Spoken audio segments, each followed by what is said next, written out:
Welcome, everyone, to the Sasquatch Outpost podcast. We are in episode 5 tonight, and hopefully you've enjoyed the first 4. I've certainly enjoyed hosting, and the guests we've had have been fantastic. I'm really excited about our guest tonight, who I'm going to introduce in a moment. But first, a couple of things that have come up in chats that you guys have had online, and asking about how you can join one of the expeditions that I lead. It's pretty easy. You just go to sasquatchoutpost.com, and on the website, there's a tab for Rabbit Hole Adventures. If you click on that tab, Rabbit Hole Adventures is the company that I launched to run all the external things that I do out in national forest. And so it's a different separate company to the Sasquatch Outpost, but we advertise through the Sasquatch Outpost website. So you can go on there, you can see the different expeditions that are listed, and then you can go and actually book one of the trips. Now, as I mentioned a couple of times in the last few weeks, I'm having to get permitting from the National Forest. I'm hoping that is close to being granted. And once that is granted, then I will open up the bookings online.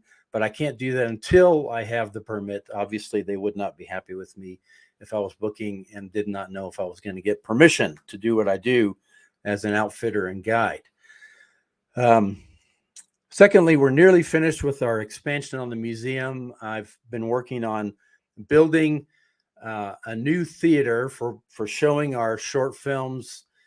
We'll go from seating about 6 people to seating about 20. And so that means people will be able to come and go as they please. They won't disturb anyone else who's in the theater at the time. It'll just be a great situation for the museum, and hopefully we'll be done with that. So if you've never visited the Sasquatch Outpost, this would be a great time to do that. Well, I'm going to, without further ado, go straight into our interview for tonight. Now, we have the privilege of having a gentleman by the name of Adrian Erickson on the line. Adrian is actually in the country of Zambia right now. So, Adrian, welcome to the show tonight. Hi, Jim. It's good to be here. I hope the reception is fine. We've got a bit of a thunderstorm moving in from the west, so hopefully the internet's still good. Yeah, hopefully. I mean, this is amazing that we can do this interview over the WhatsApp and from near Lusaka, Zambia to Bailey, Colorado. Technology is amazing. So tell us a little bit about what you're doing in Zambia, Adrian.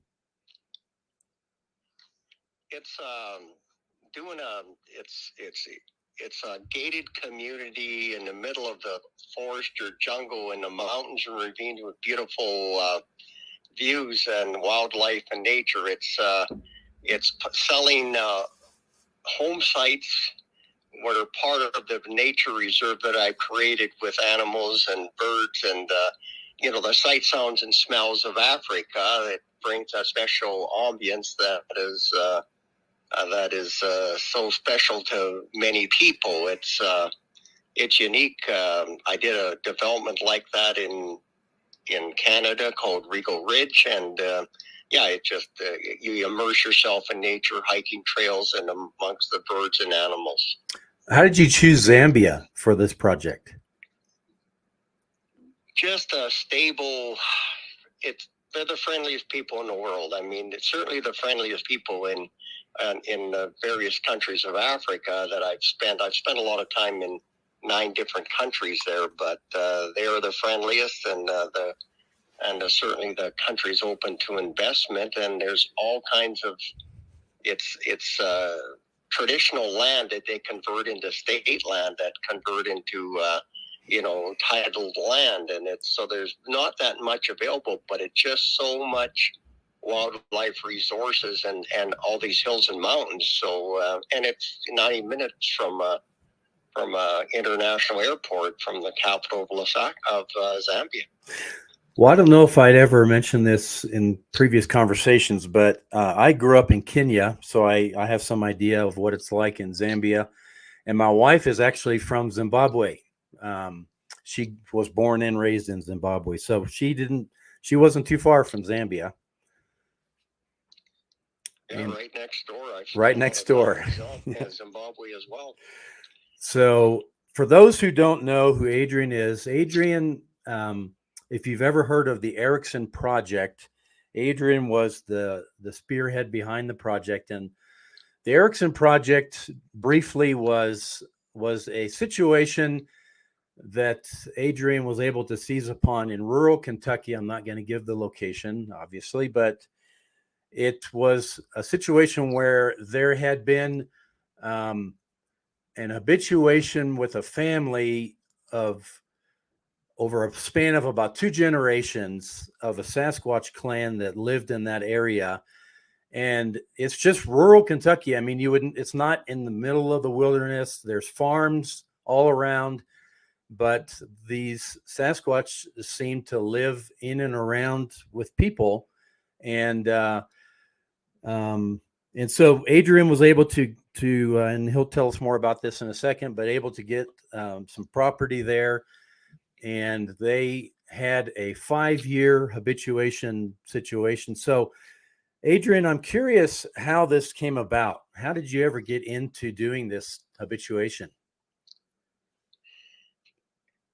I had been, one of the investigators for Bigfoot organization, and this opportunity arose where there'd been habituation, and it just looked like it was just an opportunity where somebody had to come in and spend some time and money to try to make the most out of it. And so basically I got involved, and then that's when I brought in Dennis Pohl to help, and Leela Hatchett, a scientist, to try to bring some credibility. And it was it became. We thought within a year we'd convince the world that these things existed, but it proved a lot more difficult. We got the first kind of like feeding footage. It was the juvenile eating pancakes, and we got it. It was not good footage. It was night footage, but I mean, it was, at least we got that, and it kind of, we expanded from there. But it was always difficult. But it was the fact that they had been habituated before. The female, the mother, had been habituated before, but so skittish. I mean, unbelievably so. And it's not easy. I mean, I'm a big game hunter, bow hunter. I've hunted all over the world with a bow, and these things their night vision is exceptional. Their smell is exceptional, and it was not easy. And over 5 years, I believe they had quite a few encounters, did they not, with different members of this clan?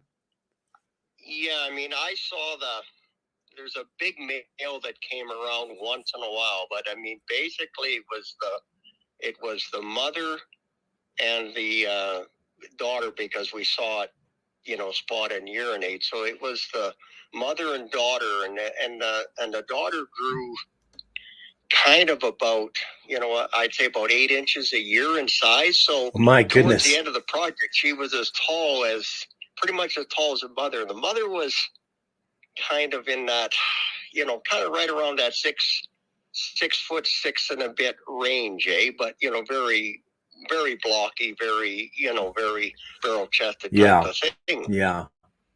And the juvenile, called her daughter, when we first filmed it, and first times we saw it, we're more in the area of, call it maybe 4.5 feet tall, and it kind of just progressively grew.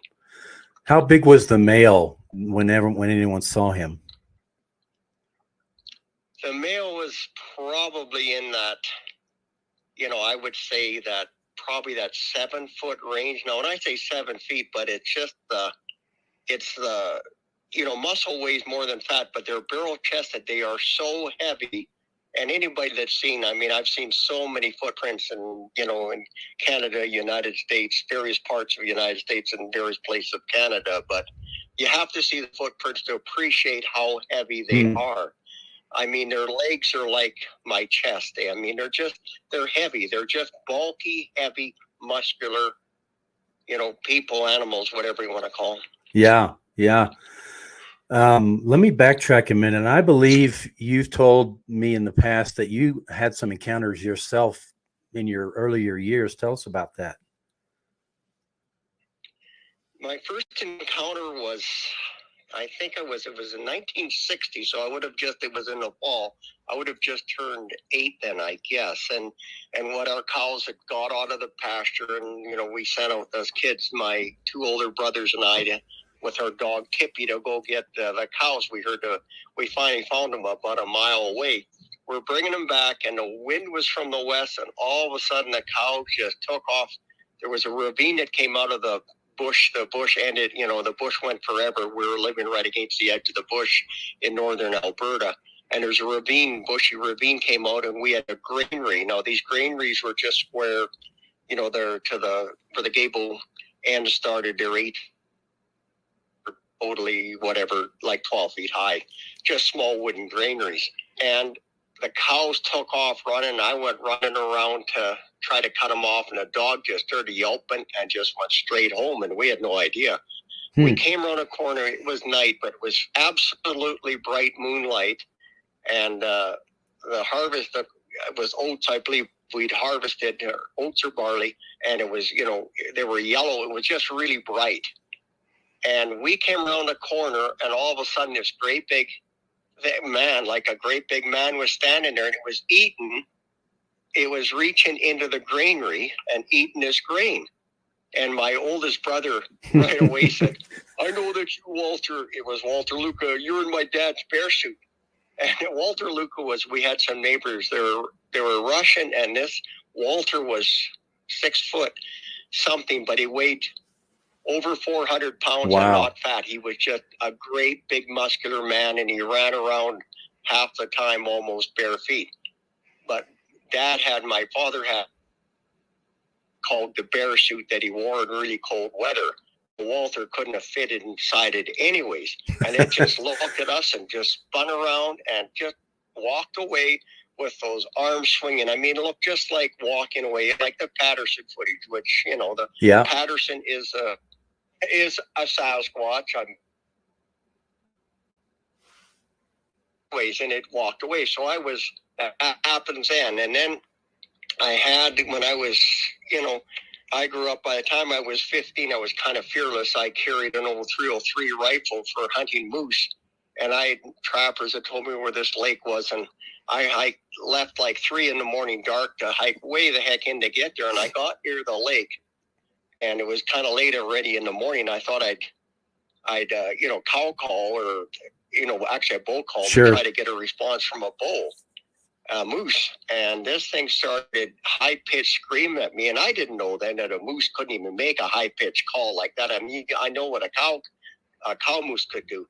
So I looped around, and I came around to try to get the wind right, and I came around where it should have been, and all of a sudden there was no fresh moose tracks. Number one. Number two, I saw these kind of like tracks in the moss. I didn't know what. And then I've got the most absolute fear that I had to get out of there, with just imposing doom if I didn't get out of there. And I just took the heck out. I was fearless. I mean, I was fearless, but I had to get out of there, and I got the heck out of there. And I didn't know what it was. It didn't relate to it. Now, the Sasquatch we saw, we didn't know what that was. When we went back home that time when we were young, and of course the bear suit was hanging there, and it was...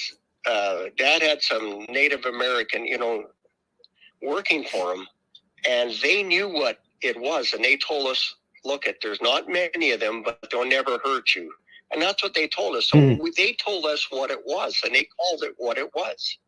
It was the Windiani natives from Grand Cache. They in the mountains of Alberta, they knew what they were. They'd seen them. They knew what they were. So they told us. So that went out of my mind. And then later on, when I was, I think, 21, I was hunting, and overnight I was sleeping with a friend in the back of a truck. I had 2 horses tied up. We didn't haul them, we tied them up. And in the middle of the night, a scream woke me up. And I thought it was like, what's an elk whistling right beside a truck? It was after the rut. Yeah. And we got up, and in the dawn, and horses had ripped. They broke their ropes. I mean, it takes a lot to break a rope. Oh, it does. And they were gone. And there were the tracks. And my friend, look at that. Look at the grizzly came right up here. I said, that's no grizzly. I mean, it was 6 feet, 5 to 6 feet between the tracks. Anyways, we never thought nothing of it. And then I had different encounters, different things like that. And then one crossed in whatever it was, 2001, whatever it was. One crossed a road in front of me in the mountains of between Alberta and BC, right towards, it was light rain coming down just before nightfall. Mm-hmm. I thought it was a moose walk angling across the road ahead of me, and then the thing turned around, and it just, again, almost like the Patterson footage. I mean, just about like it turned around. What? And right on the highway, crossed, and into the willows. I stopped, and into willows and gone, and that was it. So then I started investigating about them, and then I got involved with the Bigfoot Research Organization and blah, blah, BFRO. And that's where I became investigator. And that's took us to this getting involved in Kentucky. And you're from British Columbia, is that right? Sorry? You're from British Columbia, is that right? No, I'm originally from northern Alberta. Okay. And I lived for a long time in British Columbia, where I did a big development there. And so I was at the time living in British Columbia, right close to the U.S. border in Soyuz. So what happened there is, Dennis got involved, got Leela. We started having encounters, getting footage, doing this and that. And then, the Hurricane Katrina came along, and all the rain with it. Mm-hmm. And I was there, and, the woman who had been feeding him, husband, and he was there, and she never wanted anybody going down there, and she was gone. I said, I want to go down there back into the woods where they hang around. I want to see what's there. And it hadn't rained for like 2 days. I wanted to see if I could pick up tracks. And he was kind of hesitant and kind of scared. We stayed behind, okay, but don't tell her about it. So we started walking down there. Don't tell Mama. We never made 50 meters. I mean, like not, that kind of made that noise. And all of a sudden, I just, I heard it, and the thing just was in it. It just raced across. He didn't see it. He was behind me about 20 meters. It just flashed, it ran like you wouldn't believe. And it was, darkish brown. It was a female, the mature female. And just raced like unreal speed, just quiet, just like a black ghost or a dark brown ghost, I should say, reddish brownish, gone. So I slipped around, and I wanted to see its tracks. I wanted to start tracking it. And I looked around, and sure enough, I picked up its tracks, and it was just where it ran. You can't hardly see. They always stay on really hard ground. And I was going the way it was going. And all of a sudden, I hit a spider nest, and I said, well, it didn't go this way. And Roger couldn't figure out why. I said, well, I just hit a spider nest. They would have took that out. We looped around, and we picked up his tracks. And what happened? Raced, and it stopped, and it watched what we were doing, hid behind a tree, raced to another tree another 100 meters away, watched us, and then it took off out of there and down across the creek. And when it was running downhill, it was about 8-9 feet between strides. And wow. And there were perfectly footprints, and I ended up casting them. But I saw her.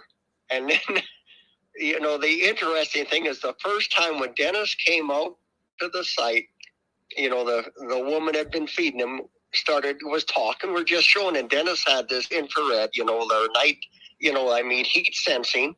And he showed you put your hand against a tree and put back, you would show the handprint on it. Yeah, it leaves the image. Doing this, and there was a street lamp right there. And the four of us were standing right there. And all of a sudden the husband, hey, what's that? And he kind of just nudged me. I thought, yeah, right. And I looked around, and there was cows grazing right there. And I said, oh, it's just some. I just started to say just some cows, and I looked a little bit to the right, and the young one was standing right there. Like it was 18 yards away. It was standing, came out to her. It came right to the edge of the bush, just stepped outside of the edge of the bush because it heard her talking. And as soon as we looked at it, it just, spun around, melted back into the bush. Then it, we got it on the infrared through the tree. It came back around, and it kind of like creeped up the edge of the hill and was sitting there looking at us through the tree, just looking up at us, and we could just see it sitting there, the upper part of it. And that was interesting. I mean, it's, So quite a few encounters. I mean, and then... You feel like they knew this couple, or they recognized her voice anyway? Her voice, right. It was her. Yeah. Absolutely. Now, did you guys ever feel... It was always... Did you ever feel in danger from them in any way? No. The most dangerous thing there was her husband. Never from them. I mean, they at all costs would, they would just like anything, try to avoid you at all costs. And any way to stay out of your way. And I mean, people never see them. You walk right by them. I mean, the adage is if you've seen one, they let you see them. And, I mean, I can go into all kinds of encounters, but most of them, you see it just a glimpse. It's just this, it's just that, or it's the trees moving, shaking trees. They really did a lot of that. Their strength of shaking these great big trees, and we have all kinds of footage of that and stuff. And it's funny, they would do the same thing there, and they do the same thing in up in British Columbia on some of them in some of the areas. And then they throw rocks at you, but not to hit you, just to kind of this and that. And the other time they throw stuff that's scary to get you the heck out of there. Now, I remember a story that Dennis told me. Maybe you can elaborate that. At one point, the wife who was, feeding them had her car damaged, and they believe it was damaged by the Sasquatch. Do you remember that? Yes. What happened? I mean, and we're not sure why. We know the one time that, it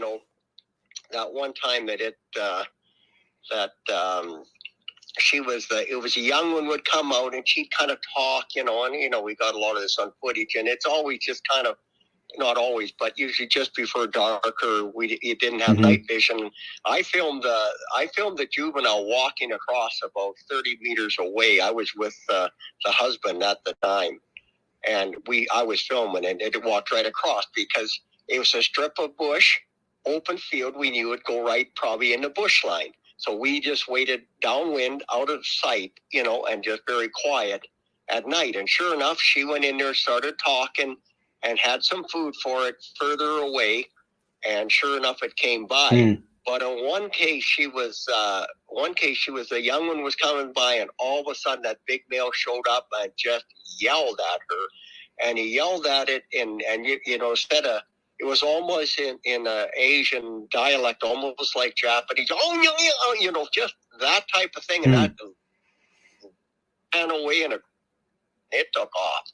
But we didn't see it very often, the big male. It just kind of came around just once in a while. But I think her windshield was smashed, and there was a big dent in the hood, and it did some significant damage. Yeah, no, it did. And it was interesting that what we saw, like if you left out a banana, it wouldn't peel a banana the way we would peel a banana. It just kind of popped it open right in the middle and ate it.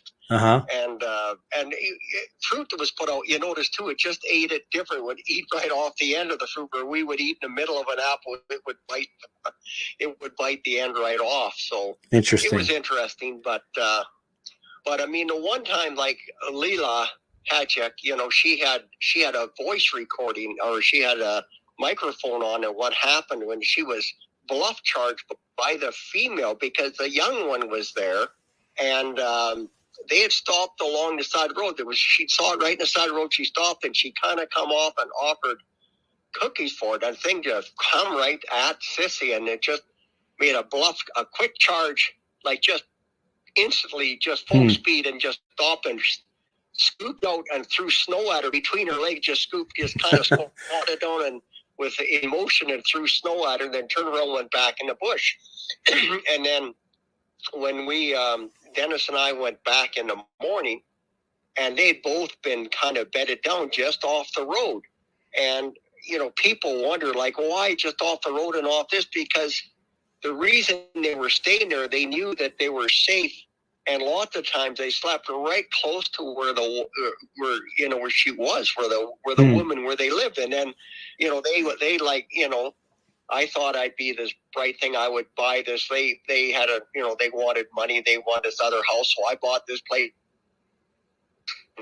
They bought this other place about 3 miles away, and I told Dennis, I said, that's where the Sasquatch go. And sure enough, that's what they did. So they moved back and forth, but they just right there, and they were in the thick bush, like sometimes from the house 150, 200 meters away. That's where they slept sometimes, right in that. She got some of that daylight footage because they were safe there, especially in hunting season. They stayed right close to where nobody was hunting. Now, the context, if I remember, obviously this was farmland, but there were kind of these deep ravines between that kind of ran all through that area. They called them hollows, I think. Isn't that right? Where the Sasquatch would stay? That's right. And they all linked up with the Ohio River. They all kind of, so they could kind of swing back and forth through these hollows and never really have to expose themselves up into kind of open land at all. But they knew they knew moonlight, they knew dark. They would come out in the opening. They would come in the opening at night. On a dark night, they would come out into the fields, but otherwise they stayed to the bush. And Dennis was up in a tree once, and one came out, and it was like just maybe 6 to 7 yards away from him, and all of a sudden it just noticed him and made a noise and just jerked and just spun around and took right off. And he was up in a tree. And then Kurt Nelson, kind of a scientist from Minnesota, he came down to the project, and he went up in his tree at night. And this thing came along, knew he was there, and purposely walked up to the tree. And it just put his hand in a tree and just kind of shook a little bit, just let him know it was there. And he was scared unbelievably, and he prayed for this and this and that. This was priceless because finally it left, and he had no idea it was gone. And he came out of the tree, and he was so scared. He came up there. He was just white when he saw it. Dennis and I, when he come there, he was just unbelievable. He was scared. He thought this thing was going to do something bad to him, but it knew he was there, and just went and touched the tree at just a little bit of a movement, a little bit of shake, let him know it was there. Pitch dark, and then it eventually it left. Yeah. So this was a 5-year project, right? Yeah, and I mean, basically, it was it was what happened was the real estate market then in 2008. And went really really went south in the United States really bad. 2009, it really affected. We did all right, but the aftermath came after the fact. And in 2000, by 2010 kind of thing, financially, I simply couldn't fund it anymore. I mean, by then we'd gone to other areas, and been in Tennessee, other areas, and we embarked on the Genome Project, and spent a lot of money on that. And finally, I just had to, basically, I had to pull in my horns completely. It was a devastating time. I mean, I went through 3 years, 4 years, almost penniless, and finally got my stride again. So you mentioned the Genome Project. I want us to talk about that for a moment. But I have a little clip here I'm going to play for our audience to watch. And it's let's see if I got to make sure I've got the right one here.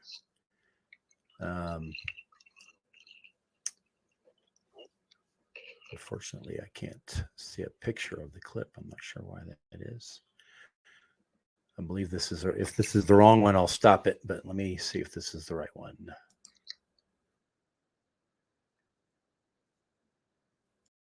Group of researchers. They call themselves the Sasquatch Genome Project, and they released what they say is proof. Several never-before-seen short video clips of the legendary and very shy creature. The group spent 5 years and $500,000 coming to this conclusion. One clip is of Sasquatch sleeping, shot during the day in Kentucky back in 2005. We've all had experiences that have changed our lives. I mean, literally shook the foundations of what we believe in. Besides the video, they say they also have DNA proof of Bigfoot's existence. One of the researchers stressed that their work has been a, quote, serious study.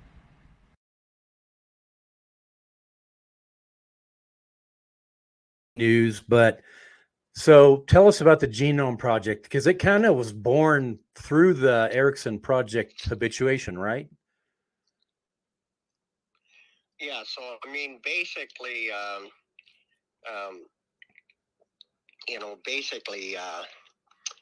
Melba, this lady was she'd been doing a bunch of DNA work with, and part of it in contract with, the 9/11 event. So she, identifying a bunch of the bodies, all the stuff with the DNA. She got involved, so Melba Ketchum. So we partnered up on it, and we did the genome on, we did DNA testing on a multitude of samples. I mean, the samples from all over the United States and Canada. Now one of the best samples we had is, we thought, how would we get DNA? So what we ended up doing, I mean, they would, we put out pancakes and bread, sometimes there's, pancakes into syrup, and they loved that. So we ended up just glued some glass charge, just some fine little glass charge just to the plate, because they kind of lick it. And when they lick it, they kind of cut their tongue and left some blood. So we ended up doing that in Kentucky and as well in Tennessee. Then there was a bunch of other Bigfoot organizations that they ended up getting blood, or they ended up getting this and that various ways. So that's what we ended up using. And we spent a lot of money then, and now technology.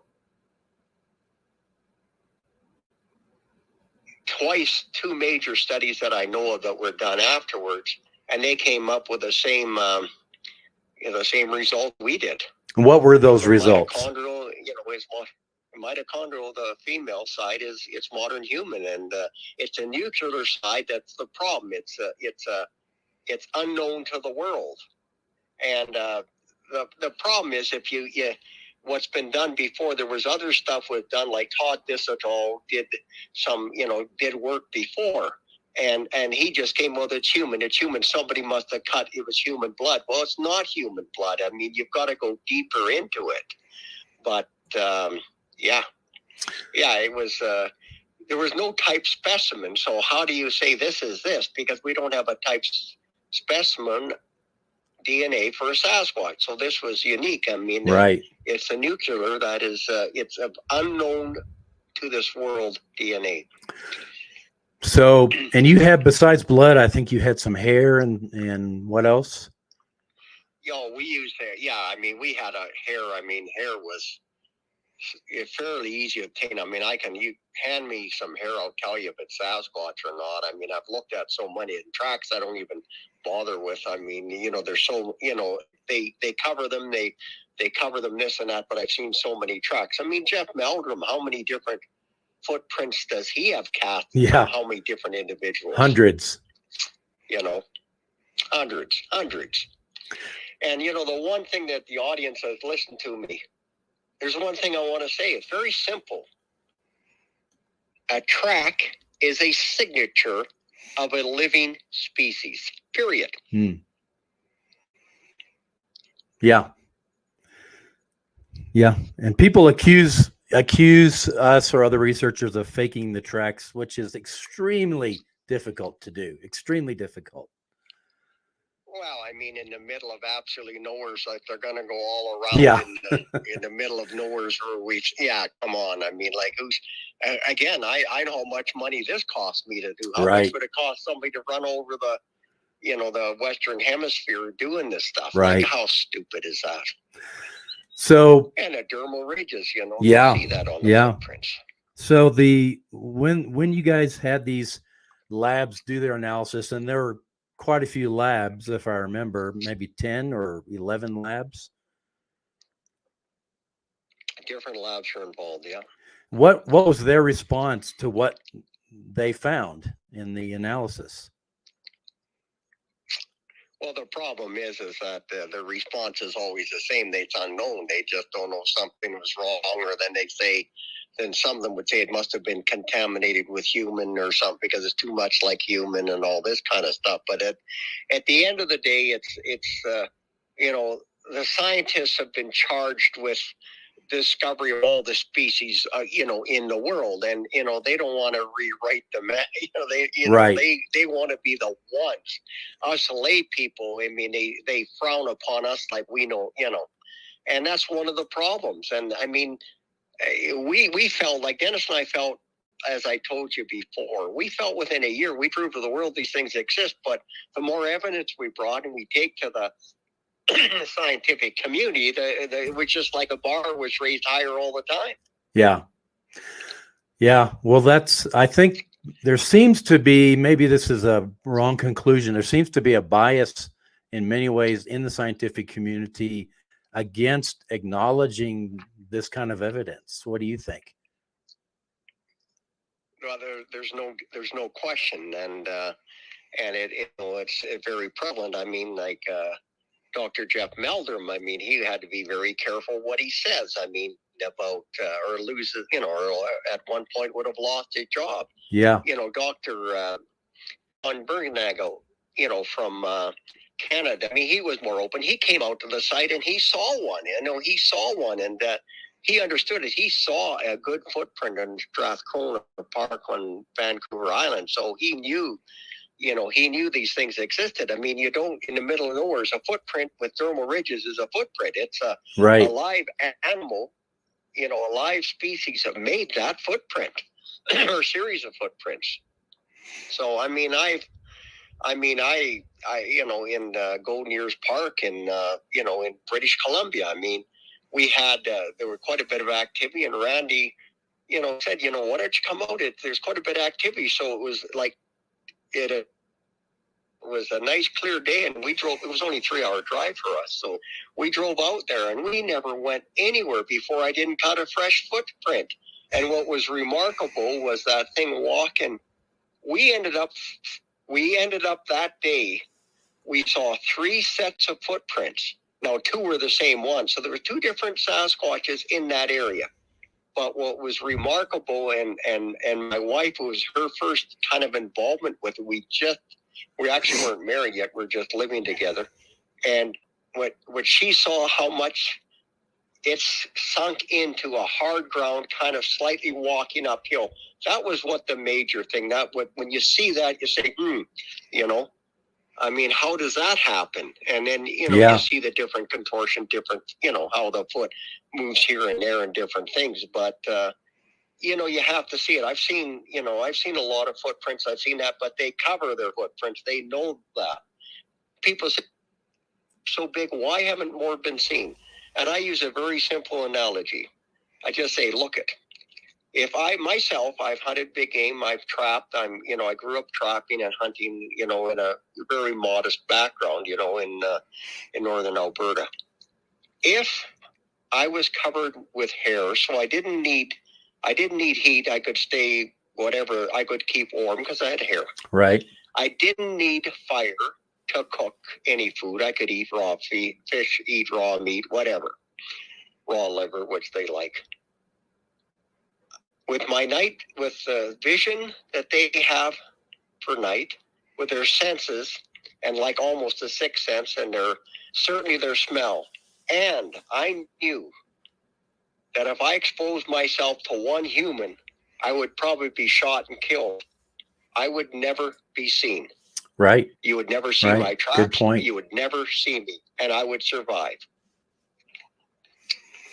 Yeah. And I've had people ask me that, why don't they build structures to live in? And, they say, they'll say to me, if you're saying they're like us humans, why don't they build things to live in? And I said, because they don't need to. They don't need to. They're fine. No. I mean, I've seen kind of little bit of a shelter that they build, and a lot of times I just see where they lay in a bed just like a moose and a cow and a calf moose would, or that sort of thing. And that's in Kentucky, that's what we found there, were their beds where they would that's how they kind of stayed there. How intelligent do you believe they are, Adrian?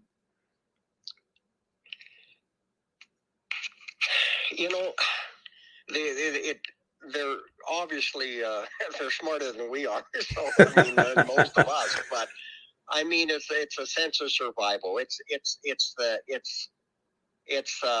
It's beyond any animal in the world that you would hunt in that sense. It's a survival sense of survival. They can live right amongst us, and we don't even know they're there. And it's because they have such excellent night vision, excellent senses, and excellent, all their senses. And they shun humans any way they can. And most of the encounters are a surprise encounter. And that's why, there's not so much good footage, nowadays. Right. I mean, the Patterson footage was excellent. But we really haven't gotten much since then that even compares to the Patterson footage. I saw a camcorder footage that came by. I don't know, somebody showed it to me about a year or two ago. I think it was a camcorder was watching an eagle nest or something. In the background, one came walking by, and I can't say definitively, but to me that looked like a Sasquatch walking by, and it probably was at quite a distance that it was captured. But usually they know, they smell, they know these things are there. They avoid them. These game cameras, they avoid them. They avoid them. They're just so attuned to anything that's out of place. They know everything in their area. I mean, one branch out of place, they just know it. That's how they've survived. Now, going back to the Erickson Project, I would imagine if you guys had, and if the couple living there had this many encounters, did the neighbors encounter them as well? Did you find that? Yeah, well, they knew about them, or they saw them, but they kind of, not so much was it. They came, the habituation situation caused it different. Otherwise, it just wasn't the same. They're not like they're just wandering around and would have saw them, People knew about it. I mean, it was different then, like Janice Carter Coy. I mean, when she lived with her grandfather, there's not a doubt, they say this, they can say that. The detail of what she knew, there's not a doubt in my mind, and talking to the lady that she grew up with them, she knew about them. I mean, they were really kind of close together with that.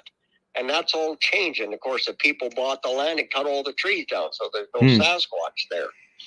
But I mean, there was more. I mean, in those days, people didn't talk much about it, but the biggest thing is the fear of ridicule.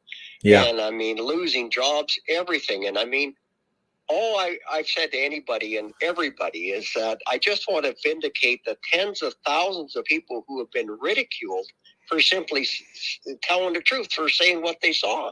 Yeah, it's true. And for those who are listening who don't know about Janice Carter, this was a situation like the one in Kentucky, but it was in Tennessee, where a family had an ongoing relationship, particularly with a male and a female. They called the male Fox and the female Sheba, and they had a relationship over like 50 years, didn't they, Adrian?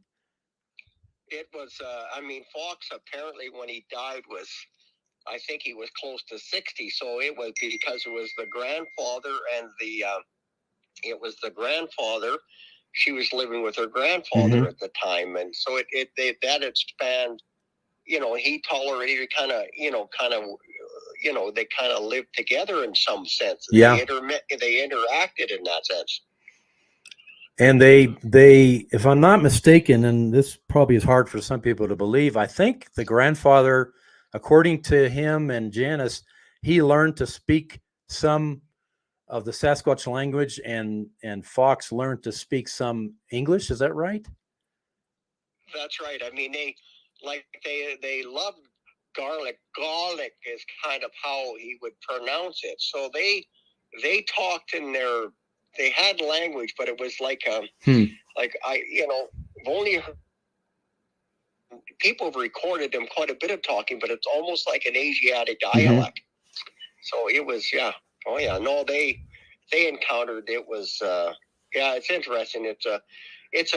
She put a book out. It's an interesting read about all that stuff. And of course, people, this is, it goes back to Dennis Poe's favorite saying, truth is stranger than fiction. Yes. Sometimes it's very true. Is stranger than fiction.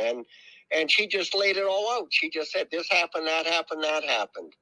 And people, yeah, right. Yeah. And I mean, she was absolutely sincere. That's what she experienced. She didn't embellish anything. She just said it the way it was. Yeah. No, that's true. And obviously any of us who are involved in Bigfoot research have experienced that, where people mock you or make fun of you. Although these days I found that more a few years ago. Now I find more and more people, because of the exposure to so many different documentaries and eyewitnesses, thousands and thousands of eyewitnesses, I think it's more acceptable now to talk about some of these things than it was 10 or 15 years ago.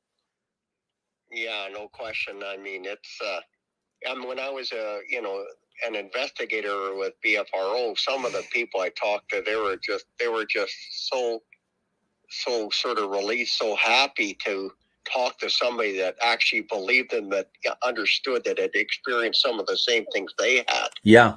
And I mean, there's different areas and different things that people, it was known to them. I mean, like I had in the Rocky Mountain House in Western Alberta, where there's a guy had, cougar hounds, and this thing screamed at him. He went into it was a pretty, not a remote area, but there was a pool where he went to fish, and this thing up in the hill above him would scream down at him, and he had no idea what it was. So the third time he came and it screamed at him, he let the dogs go, and they went after it, and he had a rifle with him, and he got up there close, and all he could see was his dogs being tossed, and he couldn't make out what was there. And then this thing let out of there, and he went there, no cloven hoofs, no tracks, no nothing, just all beat down, grass where it had been fighting with the dogs. And that thing took off. And of course he had telemetry on the dogs, cougar hounds, and they were pretty soon they're out of range, and they went across, and 2 days later he found his dogs. They weren't cut, they were just beat, they were just worn right out, but there were no cuts and marks on them. And they were 60 miles away. They'd crossed one major river. So they chased it, and it swam a river, and finally that was it. And, and of course he didn't see it, but I mean, I know that what it was. I mean, what else could it be? Right. I mean, a bear can't run 60 miles with a pack of hounds. I mean, that was in the summer. I mean, they overheat right away. A bear has to bay. Yeah. And that thing, it got a sense of him coming up there and took off right away. He just saw murky through the trees and then gone. Just a dark kind of animal, and then it was gone. Did it harm the dogs? Do you remember? No, it didn't kill any of the dogs, but it tossed them. Huh. You grab them and toss them, but I know of actually in southern BC that they found this outfitter here. He had an area up right between. It was in BC, but right close to the Alberta border, and he had I said, you must have had something you, like the first day you come into an area into there, you must have had something. He said, yeah, this thing screamed down at him. We went up there, could never find tracks. It just kept moving ahead of us. But down in the Okanagan, he always wondered about that because he had dogs that were killed. And he had the collars, were still on him, and they were trying to chase cougar, and they were killed, and no tracks or marks of what possibly killed them. But yeah. Well, Adrian, I really appreciate you joining us all the way from Africa. This has been a fascinating time to hear your story and about the Erickson Project and the Genome Project. And thank you so much for being willing to join us today. I really appreciate it. Yeah, well, Jim, I appreciate it. I mean, we'll have to sit down sometime. But if I talk about every encounter I had or encounters that people I know have had, I mean, it would be a 2-week conference. I agree with you. I agree with you. It's a pleasure talking to you. And yeah, I mean, it's. I don't know. It sums up what you said. There hasn't been a lot of footage. I don't understand why. I know that had financially the resources not ran out, we would have probably accomplished a lot more than we did. But then, who knows? Who knows? Yeah. Well, thank you again, and I'm sure we'll be talking again soon. Bye-bye. Take care. Well, goodbye to all of you, and thank you for tuning in to our 5th episode. And I look forward to next week meeting with you again.